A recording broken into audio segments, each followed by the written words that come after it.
I'm Renee. And I'm Allison. And today we're going to go through some more restorative poses like bridge and fish. Also known as Setu Bandhasana, bridge pose, and Matsyasana, which is fish pose. And both of these poses can be wonderful heart openers as well as surrendering postures, those times when you just need to give it all up, open your heart, let the universe unfold itself to you. However, some contraindications for this pose: if you have any issues with your neck, shoulders, or if you have any high blood pressure issues such Or as low blood pressure. any type of blood pressure issues, please be very mindful of your body, as these are poses where your head will be below your heart, so the blood will be going to your head. So always be mindful, check in with yourself, and if at any time a pose does not feel safe or comfortable to you, back off, right? Good advice. Okay. So we'll begin by coming down onto the back, and I'll show you the traditional versions. I'll show you traditional versions before using the props. However, I am looking forward to that blanket. We'll start with bridge pose. I'm going to start by having my hands and feet grounded, spreading the fingertips and the toes apart, and then just pressing them into the mat. My knees, I believe my knees are right over the ankles, yeah? Mm-hmm. All right. Finding my breath. I'm going to press the hands and feet down and slowly start engaging, lifting the hips up. Now my neck is nice and comfortable, my head is relaxed, gaze is up towards the sky, or my eyes can be closed. From here, I'm still adjusting, finding that the hands and feet can root down. And now I'm starting to squeeze my shoulders back so I can really start to lift my heart a little more, start to open up the chest. If I find that I'm sagging or lacking anywhere, again, press down. I'm going to squeeze the glutes, lifting up a little bit higher here. Feel my belly start to rise up. My heart is still lifted, my head is still comfortable. To take it a little bit farther, I'm going to roll my shoulders back a little bit more, clasping my hands together. If your hands don't reach, it's okay. Fingertips can reach towards the feet. And if your hands are reaching together, that's fine as well. Bring the palms together, still press your feet down, lift up a little bit more. Make sure your neck is comfortable, jaw is relaxed, and you are breathing.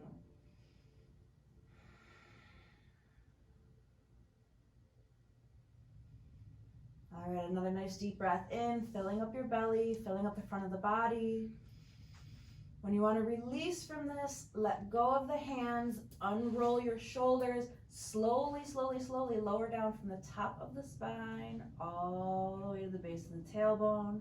I can feel that blood slowly returning to the rest of the body. If you want to sway those knees a little bit, go ahead. All right, and now you release.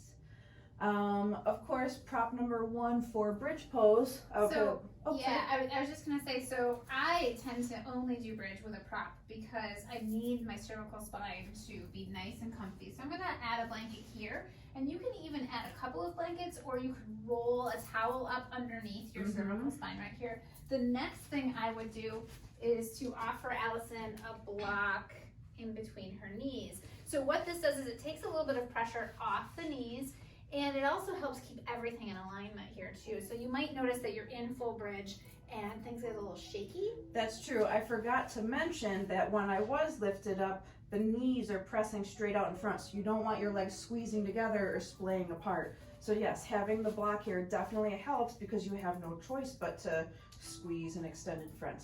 Yeah. So these are some simple modifications you can do. And would you want a block underneath you as well? You know what? Yes. Yeah.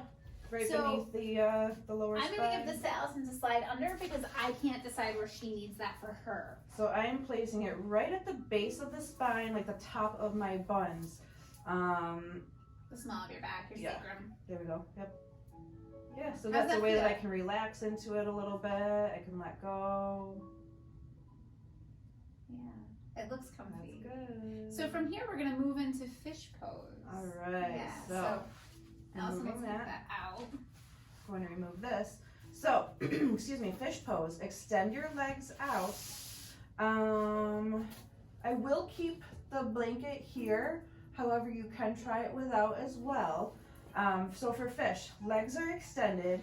My heels are pressing away. So remember when we did tree pose, laying down, pressing the feet away, drawing the toes in towards you. So it's as though the ground is right beneath your feet.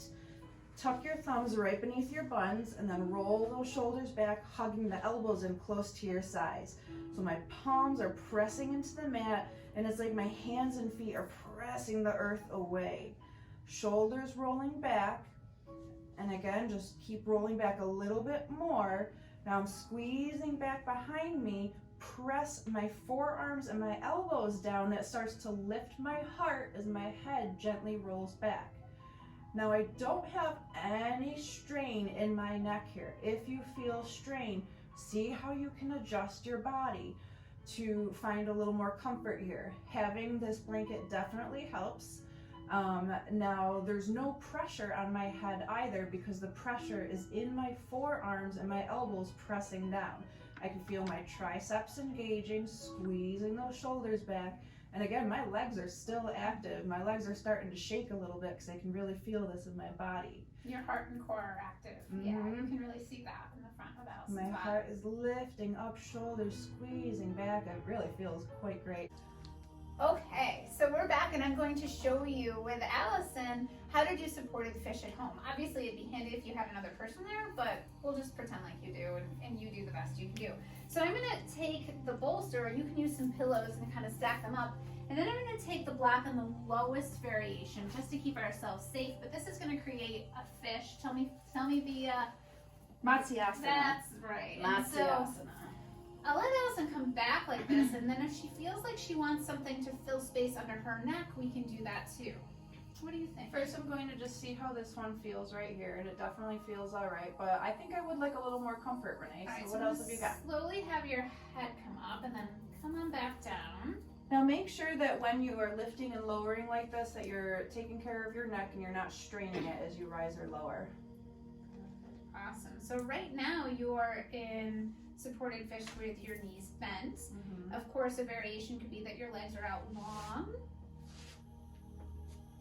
Good. And since this is a more of a relaxing posture for me, I'm not going to engage my legs. I'm just going to let them relax by my sides. My arms are relaxed, and my heart is just naturally open. Yeah. It looks like it feels good. Is there anything else that would feel comfortable to you right now? I think if I had a blanket over me or something under my arms, just to feel a little extra comfort here. I don't have all of the props right handy to put anything under your arms, but I have.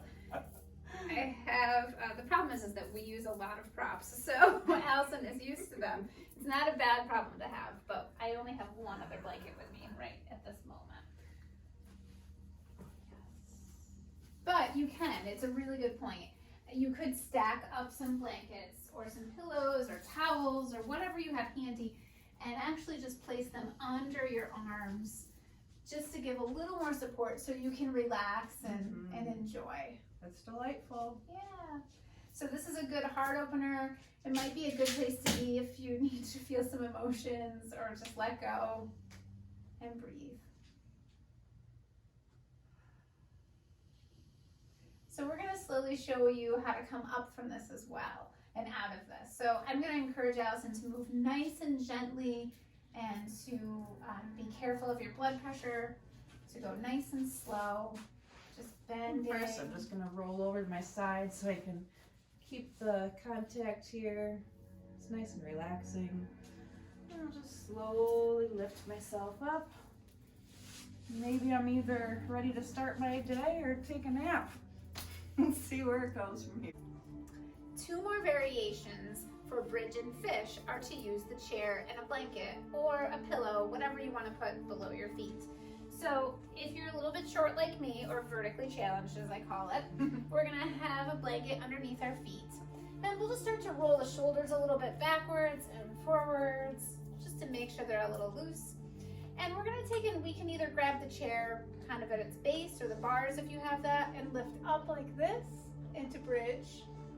Or we can come back and grab the back into bridge. Everything in alignment here, taking the shoulder blades back towards the spine, opening the heart, pressing the feet down through the earth. And then the full variation of this are coming into fish pose.